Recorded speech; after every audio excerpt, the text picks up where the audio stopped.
Olá, estamos começando mais um Papo Pet e hoje com uma pessoa ímpar, com certeza vocês vão conhecer, já devem ter consumido e fiquem ligados nesse papo que tá muito legal. Vou ler um pequeno currículo dele, vou precisar ler, vocês me desculpem porque é muita coisa e muito referenciado.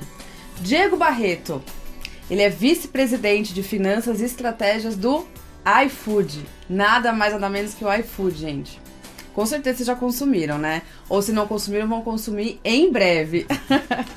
Ele também é mentor do Endeavor e do 500 Startups. 500 Startups. Além de atuar a favor de startups em diferentes países, como mentor, conselheiro, formado pela PUC aqui de São Paulo em Direito, possui MBA na Suíça, foi executivo sênior da Movile e da Suzano Papel e Celulose. Pouco, né? Vocês acham que é pouco? Não é não. Atualmente ele é professor de cursos de CFO 4.0 e MBA de negócios na B Academy. Colunista do MIT Tech Review. Exatamente.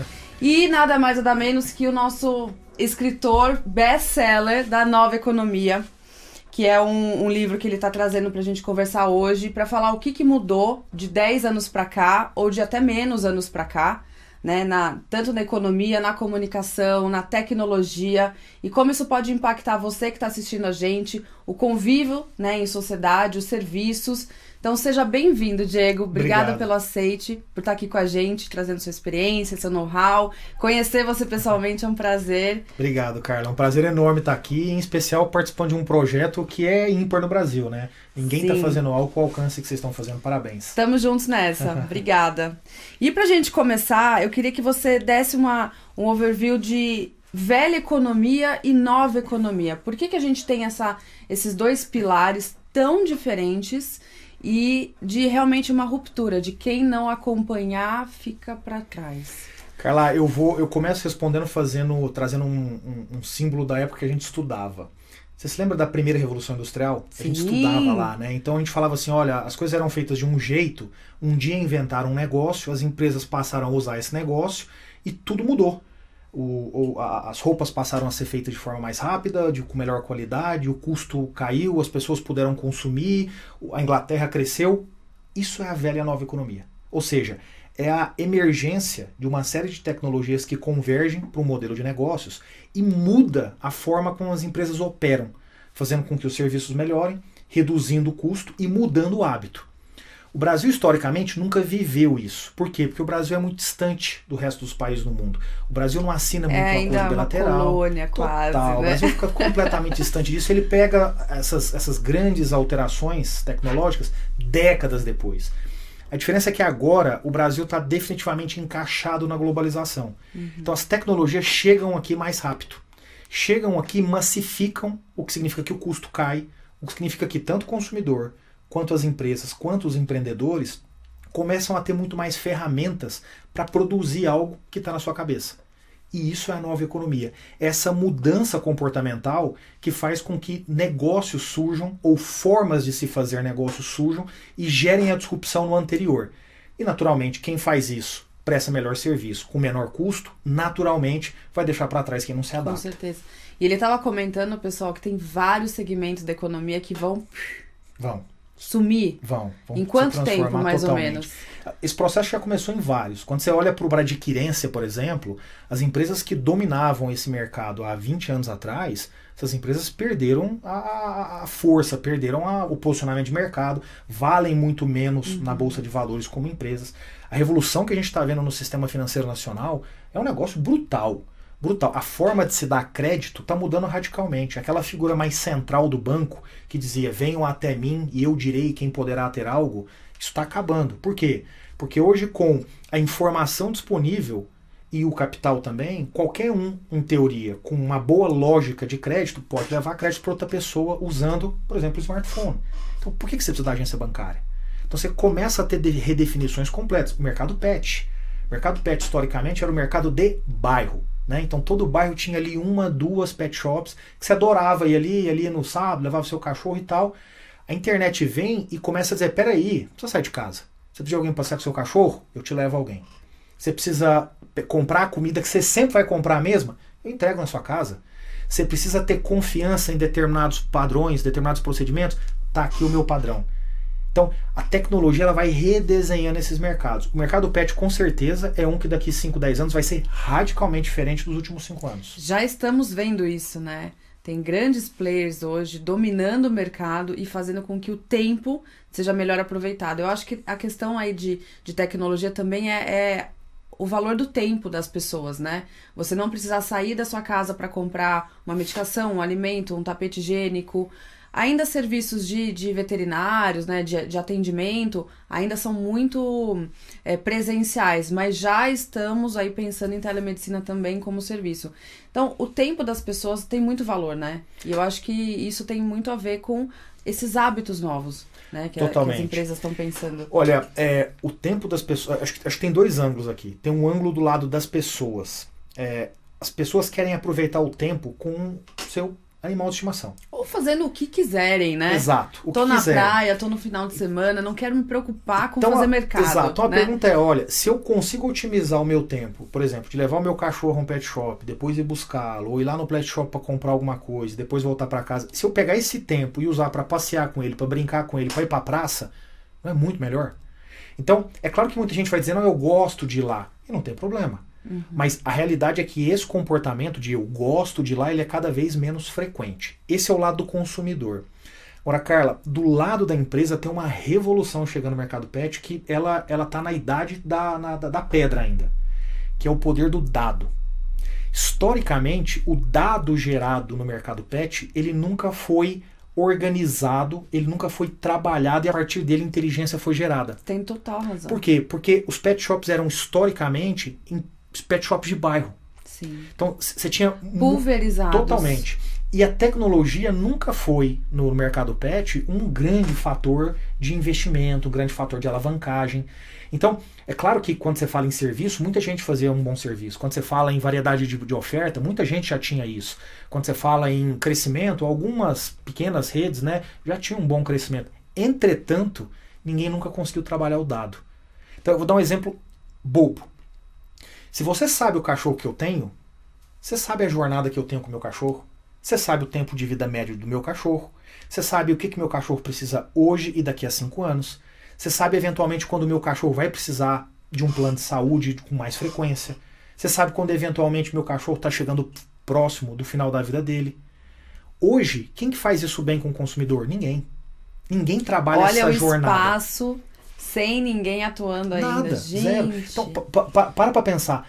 Por que você, como empresário, empreendedor do setor de pet, você não trabalha na jornada do meu animal de estimação? Ninguém trabalha na minha jornada. Ninguém trabalha na minha jornada. E se começam a trabalhar, talvez não cheguem até os consumidores, né?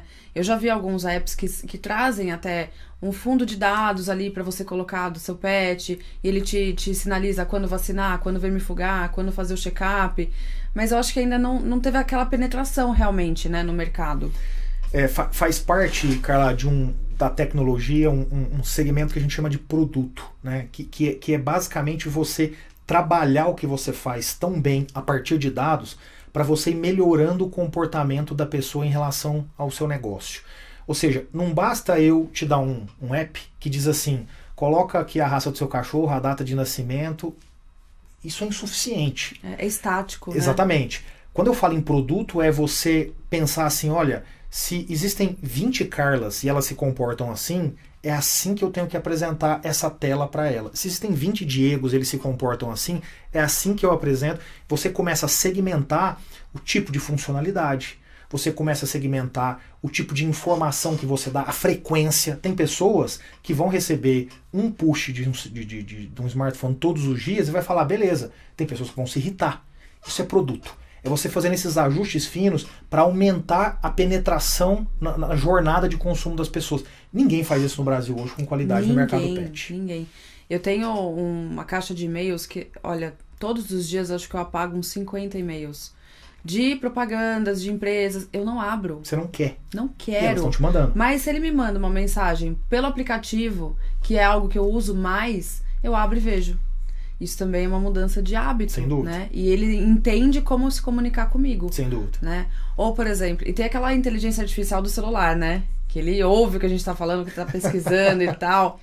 Então, outro dia eu tava até pesquisando, eu ia fazer uma sorologia pra Covid, e aí, de repente, o Einstein me mandou uma mensagem de texto, eu falei, nossa, mas como assim? Né? Então, essa comunicação muito rápida, né? E eu abri a mensagem. Se eu tivesse recebido por e-mail, não teria visto. Né? E aí ele me levou até onde eu precisava. É incrível isso, né? É incrível, é incrível. E Carla, as pessoas se assustam às vezes um pouco com isso. E naturalmente tudo que é novo na vida, ele é um movimento pendular, né? A gente se apaixona demais, aí descobre os problemas, ajusta e esse pêndulo vai girando. O importante é que esse pêndulo se mova para frente, né? Ou seja, que ele evolua. Mas tem um movimento pendular. Essa questão que você trouxe, ela às vezes parece um pouco intrusiva, né? Ou seja, puta, mas peraí, eu não quero isso. Mas se você colocar os limites que você entende que é bom para você e, de novo, se otimizar mais o tempo, você vai usar esse tempo em alguma coisa melhor. Então, para pensar, quão bom seria se eu pudesse fazer todas as compras que eu faço pro meu cachorro num lugar só. E porque eu faço num lugar só, ele sabe mais ou menos o tamanho do meu cachorro, logo sabe a ração que eu comprei e o peso, logo sabe quando vai acabar. E se antecipa isso. Total. Então simplesmente me diz, hoje é o dia de comprar, vai acabar daqui 2 dias. Isso. Puxa, ótimo, de novo, mesmo preço, não mudou nada, traz de novo. Ou até te traz algum benefício a mais, né? A gente sabe que as compras pela internet, e-commerces, têm mais vantagens em preço, inclusive, né? Porque não tem o valor de gôndola, não tem o funcionário, o espaço físico. Então, além de tudo isso, tem o valor ali que pode ser reduzido. O e-commerce ele tem algumas belezas, né? E tem as suas dificuldades também, naturalmente. Vou falar das belezas primeiro. Primeira coisa é que o e-commerce consegue trabalhar com o que eu chamo de estoque distribuído.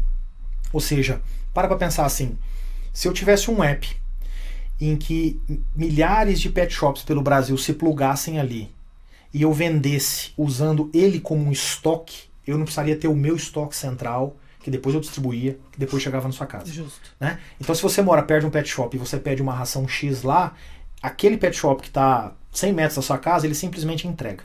Então essa é uma lógica que otimiza muito financeiramente a questão do estoque. Onde é que está o grande desafio ainda do e-commerce para quem não tem escala? É o custo de entrega. Porque o custo de entrega, ele ainda é um custo alto dependendo do ticket médio de um produto. Como é que você resolve isso? De 2 formas. Um, escala, e o outro, inteligência artificial. Que é assim que a gente faz no iFood. Hoje quem conduz a nossa logística é um modelo de machine learning. Porque a densidade já é tão grande, a roteirização ela já é tão complexa e com capacidade de potencialização, que hoje quem faz isso é um modelo de inteligência artificial.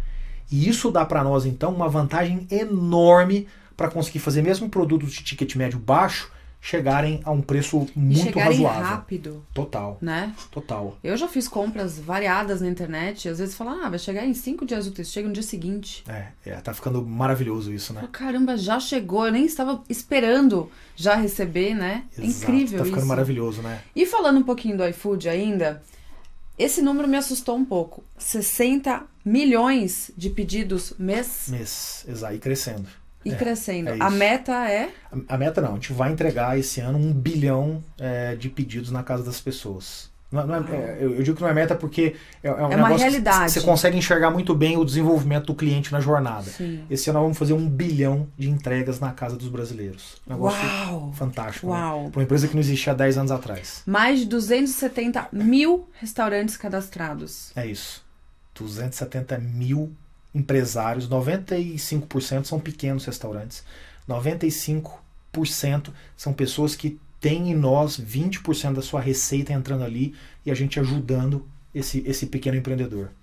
160 mil entregadores. Gerando renda.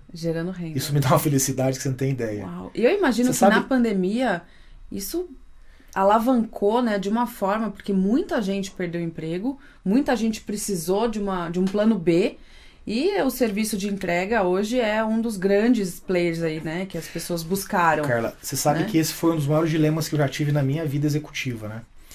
Em março de 2020, quando a pandemia chegou, a gente olhou e disse assim, olha, vai acontecer 2 coisas. Naturalmente a empresa vai continuar crescendo e você talvez tenha um impulso ainda a mais pela pandemia. Mas o desemprego vai aumentar no país e é natural das pessoas desempregadas que elas procurem essas plataformas que têm a demanda, né, como mola propulsora ali da geração de renda. E a discussão era, o que eu faço? Eu deixo todo mundo entrar e mantenho, por exemplo, o ganho médio das pessoas que estão lá dentro? Ou eu deixo menos pessoas entrar e aumento o ganho médio das pessoas? Qual a resposta certa? Não tem resposta certa. Não tem. É um dilema. As duas formas funcionam bem, né? Não tem resposta certa. É um dilema. E aí? A gente optou por deixar entrar menos e aumentar a renda média. Né? Hoje no iFood, um entregador que se dedica lá 5, 6 horas por dia, 5, 6 dias por semana, ele ganha 2 salários mínimos. Né? 2 salários mínimos é superior para a maioria das pessoas que você vê no seu dia a dia te servindo. Sabe? O garçom do restaurante, a pessoa na portaria do prédio, essas pessoas, via de regra, ganham menos que 2 salários mínimos. Então, para nós, assim, quando você falou, eu dei até um sorriso aqui, porque é um número que a gente se orgulha muito. A gente está gerando renda para 160 mil pessoas hoje no Brasil. E isso não só vai aumentar, porque a empresa vai continuar crescendo. Com certeza. E quando você comentou que 95% são restaurantes pequenos, também. Porque quantos restaurantes fecharam as portas, né? E através das entregas, né, a gente consegue manter esse mercado ainda aquecido, preservando famílias, preservando empresários, preservando marcas, né? Então é fantástico. Fora toda a área social, ações sociais que vocês fazem, né, que daqui a pouco a gente fala um pouquinho. Boa. Mas olha, parabéns. Eu não tinha noção desses números e pesquisando eu fiquei chocada e muito feliz. O tamanho, né, que uma empresa nova, jovem, alcançou em tão pouco tempo, né? São 10. São 10 anos. E brasileiros, né? A criança. A criança. E brasileiros, né? Isso é sensacional também. E surgiu em 2011 numa startup, né, Diego? Puta, gerando assim, a gente fica muito feliz, Carla, disso tudo, porque o que a gente está fazendo na prática é ajudando a subir a régua do país. O Brasil, historicamente, ele é um país medíocre do ponto de vista de criação de empresas que competem globalmente de igual para igual. Tira da esfera global as empresas que dependem de recursos naturais. Porque o recurso natural o país nos deu. Então tira da conta. Né? Quais são as empresas brasileiras que efetivamente competem de igual para igual, que tem números nessa magnitude? É difícil achar. É muito difícil achar. Por quê? Porque a gente sempre fez empresas para dentro. Coloca a barreira para o gringo não entrar, mata o empreendedor, fica só aquela meia dúzia lá em cima, maluca, não tem competição, todo mundo fica tocando a vida ali de qualquer jeito. A gente está vivendo no Brasil agora, que é essa nova economia, a chance de subir a régua, de fazer com que empresas falem, eu posso sonhar grande. Empresas como o BTG Pactual, como o Magalu, empresas como o iFood, como o Nubank, entre outras que eu poderia citar aqui, estão subindo a régua. E quando elas sobem a régua, quem está competindo tem que subir a régua também. Isso é bom demais para o país. Isso é maravilhoso para o país. Essa é a linha de ruptura, né? Do velho para o novo. Exato, exatamente. Incrível, maravilhoso. Bom, eu vou te fazer uma pergunta agora que tem a ver com o que eu acabei de falar, com a idade. 10 anos de vida, iFood.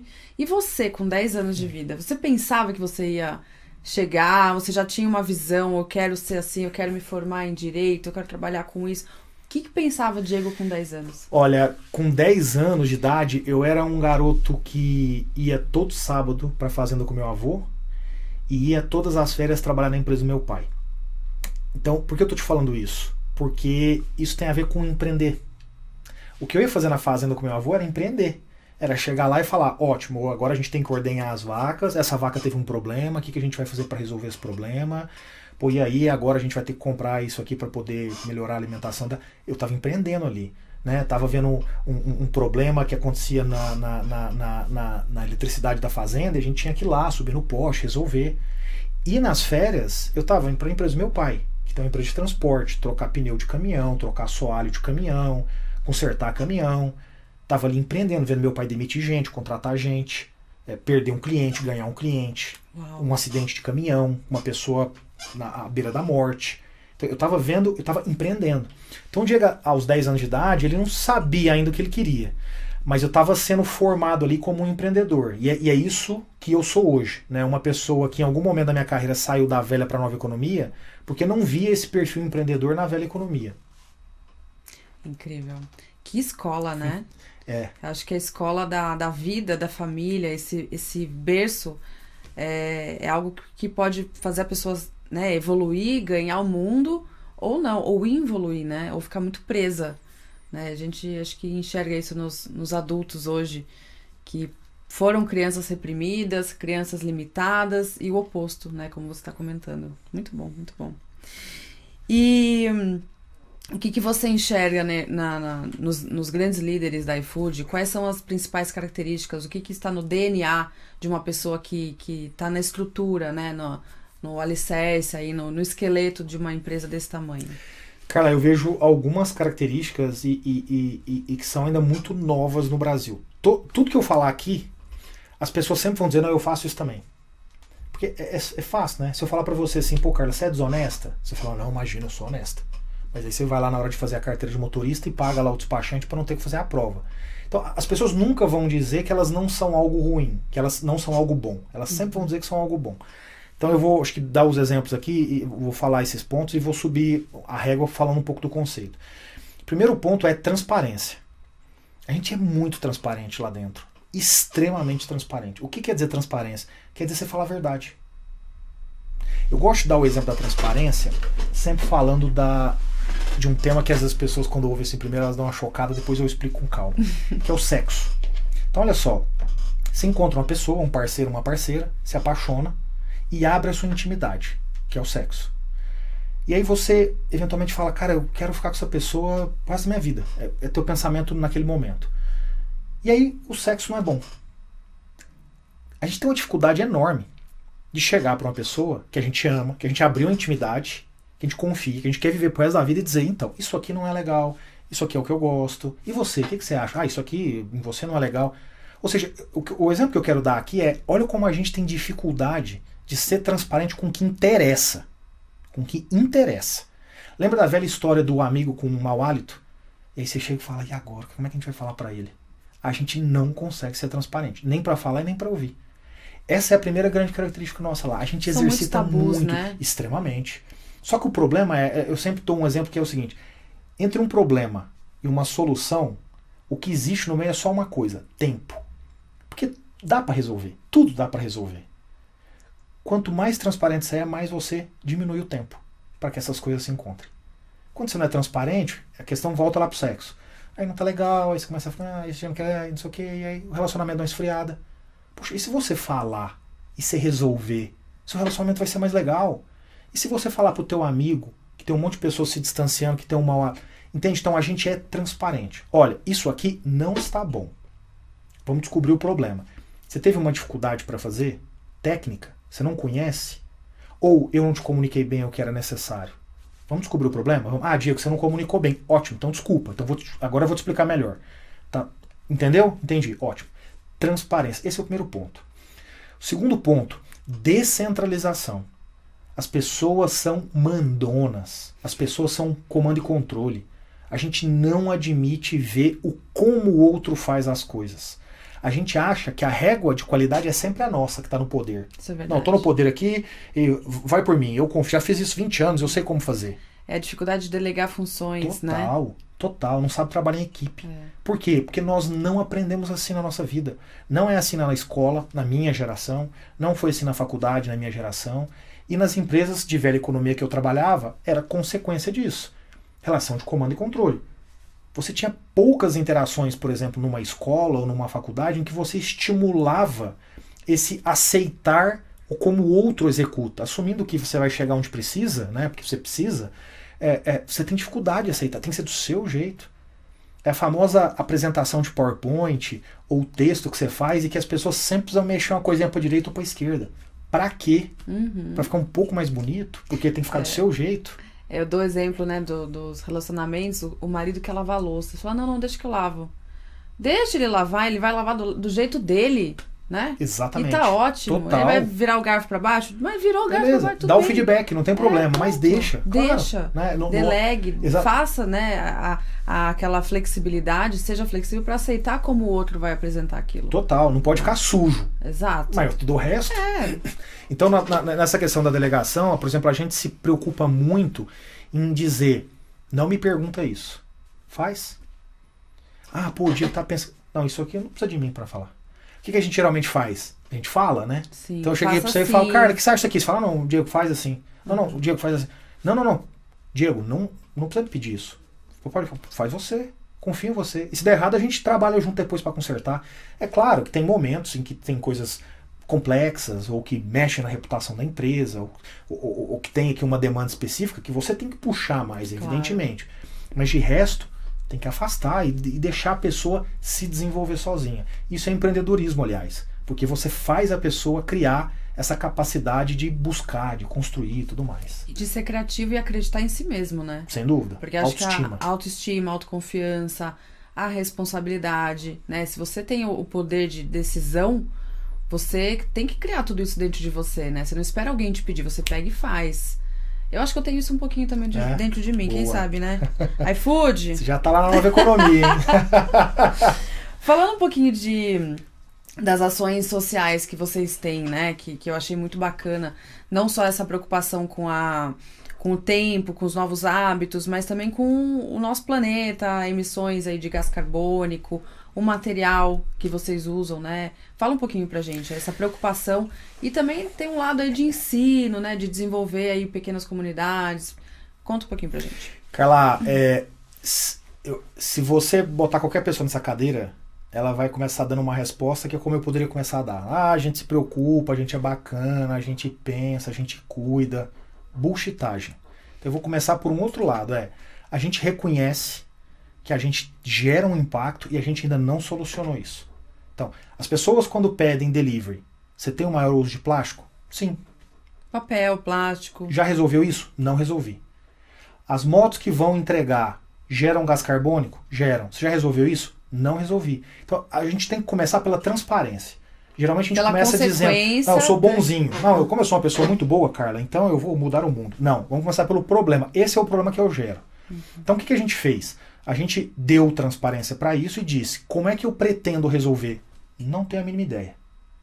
Mas eu vou colocar o objetivo. O objetivo é, eu vou compensar, eu vou resolver 100% das emissões de gás carbônico. Eu vou resolver 100% das questões do plástico. Então aqui as metas eu tenho que entregar entre 2 e 4 anos. Como? Sei lá, agora eu estou descobrindo isso. Então no caso das motos, por exemplo, a gente está testando as primeiras entregas com moto 100% elétrica. Então a gente já tem as primeiras motos rodando em São Paulo, estamos fazendo os testes, e se tudo correr bem, a gente vai escalar isso na sequência para ter todas as motos do Brasil associadas ao delivery sendo entregues em motos elétricas. E se der errado, Diego, se der errado eu vou lá e compro crédito de carbono na floresta amazônica. Enquanto isso eu vou tentando descobrir outra coisa. Mesma coisa para o plástico. Então, para o plástico, a gente tem feito a mesma coisa. A gente fez uma associação com a Suzano Papel e Celulose recentemente, para poder gerar um grande projeto e estimular as pessoas a trazerem ideias. E a gente está tentando descobrir isso. Enquanto eu não descubro, então eu estou fazendo o paliativo. Estou mexendo todo no produto do app para dizer, ó, esse restaurante, ele não usa plástico. Então, saiba, se você é consciente, use mais, compre mais nesse restaurante. Esse usa plástico. Então, a gente está fazendo isso, a gente está criando outras ferramentas no app, como, por exemplo, não mande talheres. Estou na minha casa, cara. Não precisa mandar talher, deixa que eu limpo. Guardanapo, talher. Não manda. Então, a gente está criando toda essa lógica para gerar esse impacto no curto prazo, enquanto a gente tenta achar a solução de médio e longo prazo. Maravilha. Agora uma pergunta que acho que muita gente, quando conversa com o CEO, tem essa curiosidade. Você prefere ser um líder que inspira ou que é temido? Ah, sem dúvida alguma, inspira. Sem dúvida. Eu tenho pavor de pessoas que trabalham com medo, com a imposição. Pavor. Por uma questão simples. O ser humano com medo, ele reage, ele não age. O ser humano que inspira, ele gera na pessoa a intenção de agir. É diferente. Também é uma nova mudança, né? Total. E com isso você inspira a inovação. Quando você pede por uma reação, na prática você já tem na tua cabeça qual é o teu cardápio de reações. Quando você pede por uma ação, total. Né? Então, assim, eu detesto essas relações de comando e controle.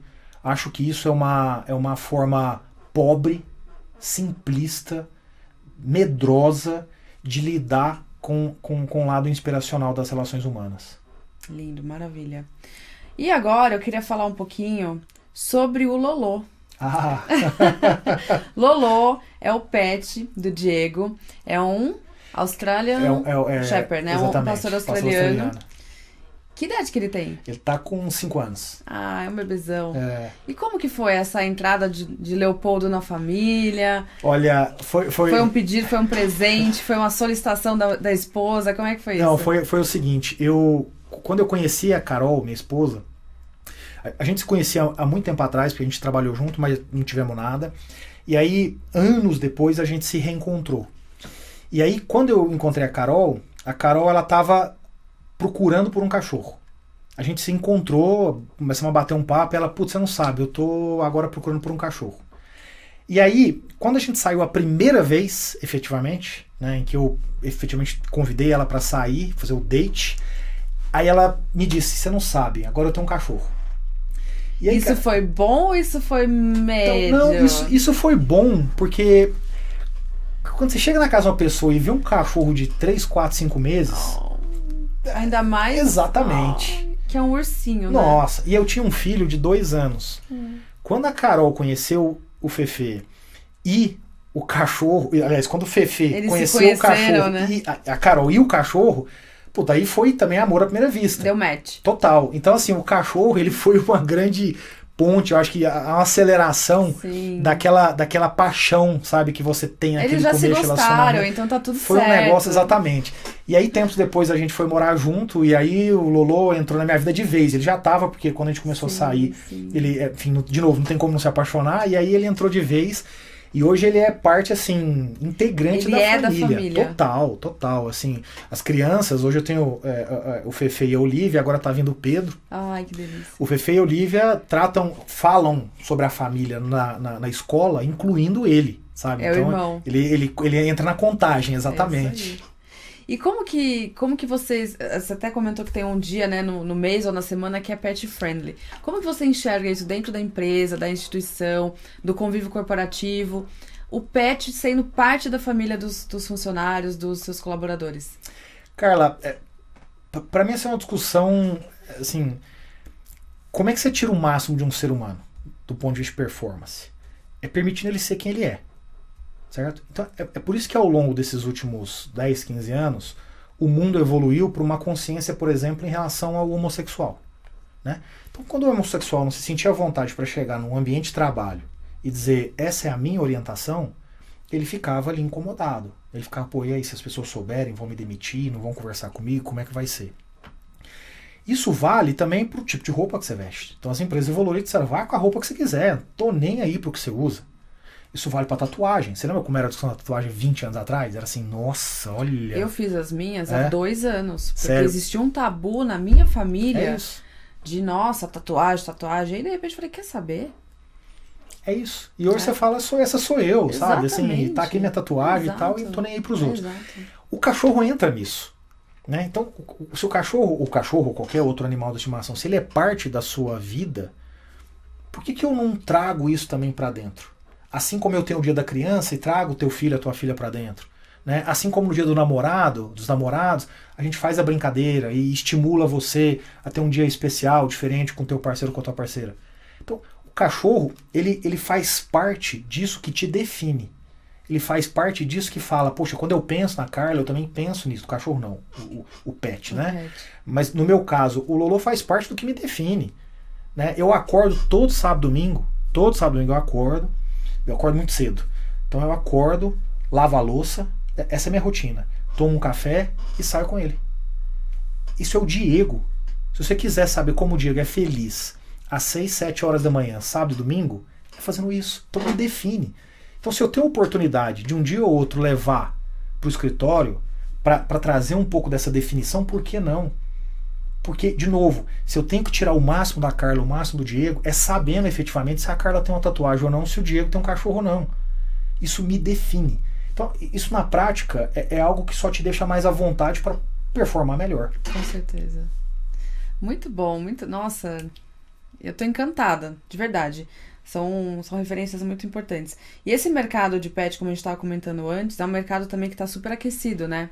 O iFood pensa, de alguma forma, em usar um pouquinho essa ferramenta, como a gente está comentando, né, que faz parte do indivíduo, define ele e gera essa humanização e etc.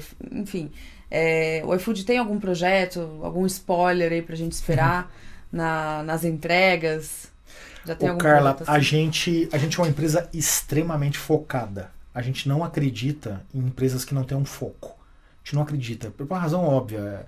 O ser humano não consegue fazer muito bem várias coisas. Então pensa no esporte. Você não consegue ser um atleta semi-profissional em 3 esportes. Não dá. Não dá. Você foca em um. Você gosta de tênis, gosta de futebol, do vôlei, sei lá do que você gosta. Então a gente acredita muito nessa capacidade de foco, de alocação de tempo, recurso, pessoas, etc. Os primeiros 7 anos de vida nossos foram 7 anos focados só em restaurante. O dia que a gente chegou nos níveis que a gente queria, nos indicadores que diziam, cara, o seu serviço está muito foda, a gente então foi pro próximo, que é o mercado. Quando a gente foi pro mercado, a gente descobriu o pet. Porque quando você pensa do ponto de vista da lógica do meu produto, ele não é muito diferente entre um supermercado e um pet, né? Sob a ótica do ferramental que eu ofereço. Então a gente acabou avançando pro pet mais rápido do que o normal por essa similaridade. E agora a gente está fazendo um trabalho violentamente forte em cima do mercado para ter uma ferramenta muito boa, para ser amado pelo supermercado, para ser amado pelo entregador, para ser amado pelo consumidor. E aí o próximo passo é a farmácia e o pet. Então a gente já tem o pet lá, mas ainda não tem essa ferramenta violentamente ótima. Agora, o que a gente já tem é uma série de oportunidades ali dentro que faltava para o brasileiro. Então, por exemplo, o brasileiro, via de regra, que precisava fazer uma compra no supermercado e no pet shop, hoje ele consegue fazer isso de uma vez só. Antes ele precisava fazer de forma desmembrada. Sim. O brasileiro que só comprava ali no seu bairro, hoje ele abre e vê 20 opções. O brasileiro que chegava na sua única opção e falava, puta, eu queria comprar essa ração, não achei, mas acabou, vou comprar uma diferente porque meu cachorro tá com fome. Hoje ele sai da loja no app e vai procurar outra loja, procurar outra loja, procurar outra loja. Então, o que a gente está trazendo nesse primeiro momento é aquele efeito de descoberta, de falar, uau, peraí, agora eu consigo achar o que eu quiser, agora tem. Consigo olhar preço, comparar preço, consegue chegar aqui em 5 minutos. Puta, descobri que não tem a ração domingo 8 horas da noite, pô, calma, não tem problema. Vou pedir no iFood aqui, chega amanhã cedo, ou chega hoje à noite ainda, dependendo da loja. Então, o que a gente está fazendo agora no pet é esse efeito discovery, mas daqui a 1 ano, mais ou menos, quando a gente finalizar tudo isso que a gente está fazendo em mercado, a gente vai entrar muito forte em pet, personalizando isso melhor e trabalhando muito mais a questão de dados. Muito bom. E esse conceito também está inserido no seu livro? Esse conceito da nova economia, né? Não só do mercado financeiro, mercado que você estuda muito, mas no mercado de uma forma mais ampla. Tá. Conta um pouquinho pra gente. Tá, porque a nova economia ela vai abarcar todos os segmentos da economia brasileira. Né? O pet, por exemplo, ele está começando a viver isso. Né? Você volta 10 anos no tempo, o que você tinha de diferente entre as empresas que operavam nesse mercado? Nada muito, você concorda? Sim, vendiam o mesmo produto, alugavam um bom lugar, e aí tentavam atrair as pessoas na região. Você tinha algumas empresas que tinham uma estrutura muito maior como forma de chamar mais atenção dos seus consumidores e tal, mas não tinha nada muito diferente. Agora pensa nesses últimos 5 anos. Olha só, nesses últimos 5 anos eu consigo me lembrar aqui do dog walk chegando, né? Então agora você tem a opção de ter plataformas que te permite achar uma pessoa porque eventualmente você viajou e precisa de alguém para andar com seu cachorro ou qualquer outra coisa. E até os sitters, né? Também, mesma coisa. Aí você vai para as empresas que estão se tornando empresas mais com a régua muito mais alta. Você pensa na Pets, você pensa na Cobase, empresas que estão dizendo, peraí, deixa eu pegar essa régua e subir e ter uma oferta de produto, um nível de serviço que o brasileiro não estava acostumado. Aí você olha para uma Pet Love da vida, que fala, não, peraí, deixa eu fazer isso aqui de forma mais digital. Trazer uma lógica diferente, trazer a lógica da assinatura, trazer a lógica do seguro, a própria associação com a Porto Seguro recentemente mostra isso. Deixa eu trazer um negócio diferente. Aí você pega a Z-Dog, que fala, não, peraí. Deixa eu fazer um produto super diferenciado e deixa eu usar o canal digital para chegar no meu consumidor. Então olha como você vai redesenhando completamente o mercado. Isso aqui eu estou falando dos últimos, 5 anos. 5 anos. Então, a nova economia chegou no mercado pet, e o livro mostra um pouco disso, mais ou menos dizendo o seguinte: o mercado pet descobriu 2 coisas. Descobriu a tecnologia e descobriu o poder do dado. Quando você soma essas duas coisas, para o mercado pet em específico, as pessoas descobriram o poder de construir a jornada do consumidor, que historicamente você não construía, você não sabia quem era seu cliente. O cara passava na gôndola lá, você nem sabia quem era ele. Agora, quando você olha para uma pet love da vida, olha que interessante. Quando ela te vende uma assinatura, o que você está dando para ela? Exatamente a leitura dessa jornada. Ela sabe exatamente tudo que vai acontecer na vida do seu cachorro. Literalmente. Ela já sabe o nome, a idade. Tudo. O que a Gigi gosta, que ela, né? Tudo. Pensa, o que ela está fazendo ali, eu vou fazer uma analogia simplista, mas só para simbolizar isso. Pensa na Blockbuster e na Netflix. Então a Blockbuster te entregava todo final de semana lá, você ia buscar um DVD. Né? E um dia a Netflix vem e fala, não, pera, deixa que eu entrego isso tudo para você, na sua casa, o dia que você quiser, do jeito que você quiser. Essas quebras de paradigma, de reconstrução de modelo de negócio, é o que está acontecendo agora no mercado pet. E o livro ele mostra muito isso, em especial numa parte em que ele fala, a nova economia ela fala muito sobre a junção de produto com serviço, que significa solução. Então antes o que você tinha? Empresas que ofereciam o produto. Então você precisava de uma ração. O que você fazia? Você pegava seu carro, ia até um lugar, comprava a ração e voltava. Te entreguei um produto. Não, eu precisava de uma pessoa que fosse passear com o meu cachorro. Aí você achava uma pessoa no seu bairro e essa pessoa passava lá todo dia e pegava seu cachorro. Um serviço. O que as empresas agora estão evoluindo no mercado pet é para esse próximo estágio, que é a junção dessas duas coisas. Então vamos voltar, por exemplo, da Pet Love. Quando ela te entrega, por exemplo, o produto, que é a ração, com essa recorrência organizada para que você não tenha que se preocupar, que é um serviço que ela está fazendo, ela está te entregando a solução inteira. É um outro estágio, uma outra régua. E é isso que o mercado está passando agora, o mercado de pet. Ele está subindo essa régua, enxergando as soluções que antes não existia. Vamos pegar um outro exemplo. Existem empresas do mercado de pet que agora estão organizando um grande marketplace com um RP, e aí ao invés de construir a loja, o que ele faz? Ele leva tanto o canal de venda digital quanto o sistema de gestão da loja e está indo nas empresas, nos pet shops de bairro, dizendo, entra aqui e vamos todo mundo ser um só. Produto mais serviço. E solução. Exatamente. E aí ele fala, então a solução aqui está indo para quem? A solução está indo para o dono do pet shop. Ele está dizendo, eu que sou pequenininho, que não quero ser engolido, agora eu posso fazer parte de um grande ecossistema em que eu tenho um produto que é a gestão financeira, mas eu tenho um serviço que é o tráfego, que entra aqui, e eu tenho uma solução para o meu negócio, que em última instância vira uma solução também para o consumidor, com certeza, que passa a ter acesso a um ecossistema muito maior. Uau! Gente, esse livro é babado. Bom, pra gente finalizar e também não tomar muito do seu tempo, que a gente sabe que é super valioso, vou fazer uma sequência de perguntas, você me fala o que vem na sua cabeça. Boa. Fechado? Bora. Um medo. De morte. Você já me quebrou aqui, né? Uma característica... Você já comentou, né? Característica dos líderes. Nem vou seguir minha pauta mais, já que já me quebrou, né, gente? Eu achava que ele ia falar o medo, sei lá, de altura. Pá, já mandou. Uma virtude e um defeito. Eu tenho uma virtude que é dormir pouco. Portanto, sobra muito tempo, portanto, eu faço mais coisas. Eu tenho um defeito que é a ansiedade. Sou uma pessoa muito ansiosa. E você acha que uma coisa está ligada à outra? Tá, sem dúvida alguma. Um sonho. Ser presidente do Brasil. Uau! Isso tá nos planos, é alcançável? Cara, precisamos mudar esse país. Cara, eu digo assim, eu não sei se eu vou ser, mas eu vou sonhar com isso e vou trabalhar para isso. A gente precisa mudar esse país. Também acho. Sabe, assim, eu não sou político, eu já tenho meu patrimônio, eu não devo nada. A única coisa que eu tenho que fazer agora é ajudar a resolver isso aqui. Então eu tô no iFood, tô trabalhando, tô com a cabeça aqui, mas eu sou estudo muito, sou um apaixonado por política, por economia, sou professor, então eu tô construindo isso, tô construindo meus contatos, minhas discussões. Em algum momento, se surgir uma oportunidade de ir para a política, independente de ser o presidente do Brasil ou ser alguém que está lá dentro da máquina contribuindo, eu vou lá e contribuo. Precisamos melhorar isso aqui. Isso aqui já tem meu voto, assim. hein? Obrigado. Bom, agora entrando no universo iFood, um prato. Putz, açaí, acho que é a minha comida preferida. Açaí? Adoro açaí. Comeria todo dia se pudesse. Sério? Uma sobremesa. Tirando açaí, né? Sobremesa pra mim é sorvete. Sorvete de jandujoto do Bátio de Latte. Uau! Essa é a minha sobremesa preferida.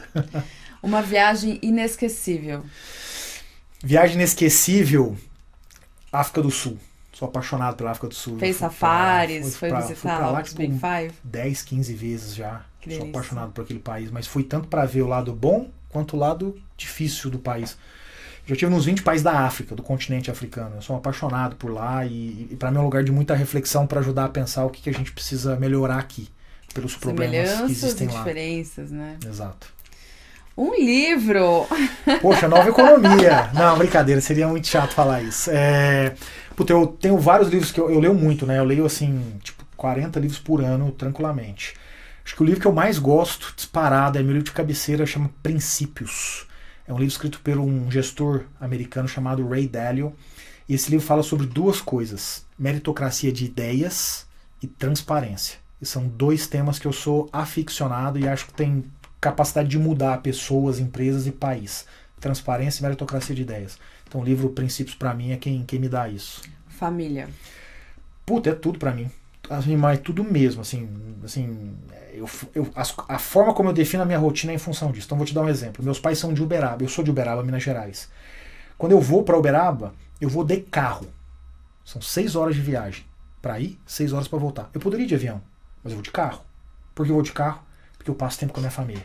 Eu vou ali conversando com meu filho, vendo as coisas, parando no posto, comendo num restaurante de rodovia. Eu vivo a minha família desse jeito. Então, eu sou muito família e eu pego essas coisas para criar esse ambiente de família no meu entorno. Muito bom. Gilmar quebrou de novo. Eu viajei aqui na viagem para Uberaba, sabe? A gente fazia muito no passado, né? Nossa, No passado era comum, o avião não era tão disponível quando a gente era moleque, né? É verdade. E é o valor do tempo, né? Eu acho que tem muito a ver. Você poderia apontar lá em 40 minutos, talvez, mas você prefere em 6 horas curtindo com a família. Total. E eu não aceito o iPad dentro do meu carro, né? Então, assim, é mesmo. E eu faço isso também com meu pai, faço com a minha mãe, a gente viaja junto.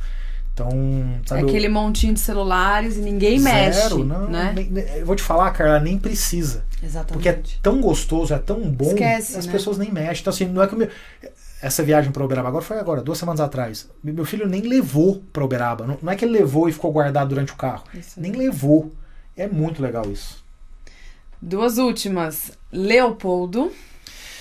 Puta, eu queria falar do Lolo sobre a pandemia. Eu redescobri o Lolo na pandemia.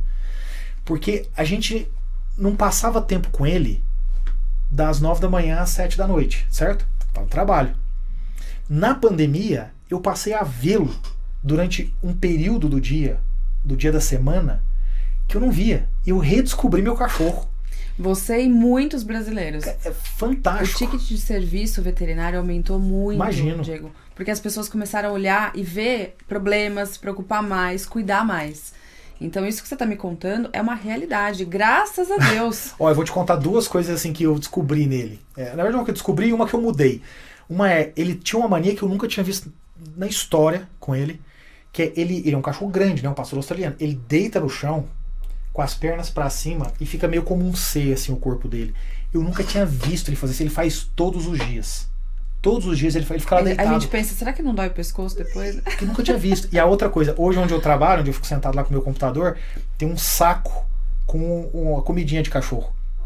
E aí, vira e mexe, ele vem e aí eu dou. Eu nunca tinha feito isso na minha vida, nunca tinha comprado isso. Agora eu tenho um saco, ele é perene. Todo dia tem um lá, eu dou 1 ou 2 por dia. E agora Petisco? Petisco, exatamente. Olha, esse Lolo engordar, não, vou ficar muito bravo, ele gasta muita energia. Que legal. E uma frase pra gente finalizar. Putz, uma frase, eu tenho várias que eu adoro. Eu acho que a que eu mais gosto e eu lembro dela constantemente é uma frase do Winston Churchill, que foi primeiro-ministro inglês, que ele fala todos os eventos que acontecem assim, que às vezes as pessoas ficam meio tristes ou ficam extremamente felizes, eu falo: isso não é o fim. Isso não é o fim. Talvez seja o começo dele ou o fim do começo. Ou seja, tem muita coisa pela frente. Então isso que está acontecendo não é o fim. Se está muito triste ou muito feliz, isso não é o fim. Talvez seja o começo do fim. Começo. Ou o fim do começo. Exato. Adorei, muito boa. Muito, muito, muito obrigada. Foi uma delícia nosso papo. Espero vê-lo mais uma vez aqui e espero que a gente possa acompanhar essa jornada com grandes novidades, grandes projetos. Obrigado. Parabéns pela sua construção, pela sua história, pela sua, enfim, carreira brilhante. E obrigada por estar aqui com a gente, Valeu, apoiando o nosso Papo Pet, trazendo as suas experiências com o Lolo, que foi uma delícia. Podia ter trazido ele aqui também, ele ia fazer uma festa. Obrigada mais uma vez. Valeu. E sucesso. Felicidades e felicidades pro novo bebê que tá chegando. Obrigado, te agradeço, Carla. Foi um grande prazer e eu tô torcendo muito pelo projeto. O Brasil precisa de algo desse tamanho para falar desse tema. E já vou buscar meu livro, hein? Boa, depois eu vou te quero mandar. autógrafo, hein? Ah, não, Olha autógrafo lá, não. Quando for o Jô Soares eu mando. Hoje eu só te mando o livro. Ó a patinha do Lolo ali. Obrigada, Valeu. Diego. Foi um prazer. Show. Finalizamos hoje o nosso Papo Pet, que foi incrível, muita informação, muito aprendizado. Obrigada pela companhia de vocês. E espero vocês no próximo, que vai trazer aí uma série de experiências diferentes com nossos pets no mundo. Um beijo e até a próxima.